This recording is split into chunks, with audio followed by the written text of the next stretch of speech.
থাকে না যে প্রচুর ভিডিও আমরা দেখি খুবই অ্যাভেলেবেল, এবং তারা কেউ কেউ ভয় দেখায়, কেউ আবার প্রচুর উৎসাহ দেখায়, কেউ কেউ আবার প্রলোভন দেখায়। আমি যদি স্পেসিফিকভাবে করি যে ইউএস ভিসা, কানাডা ভিসা এবং ইউরোপ ভিসা নিয়ে, কিংবা অস্ট্রেলিয়ার এডুকেশন ভিসা, এগুলো নিয়ে প্রতিদিন যে পরিমাণ ভিডিও পোস্ট হয়, মানে বাংলা ইংরেজিতে, সেগুলো দেখলে 10টা দেখলে বিভ্রান্তিতে মাথা ব্যথা ট্যাবলেট খেতে হয়।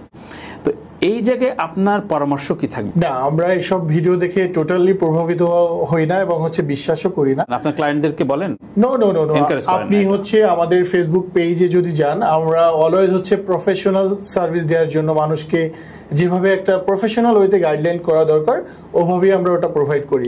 কোনো মুখরোচক অ্যাড বা মানে কোনো প্রতারণা এটা আমাদের সাথে টোটালি যায় না, কারণ আমরা বাংলাদেশ ট্রাভেল ইন্ডাস্ট্রিকে ওই একটা ব্যতিক্রম ধর্মী সার্ভিস দিয়ে ভালো একটা পজিশনে নিতে চাই। এটাই আমাদের মানে মূল এইম।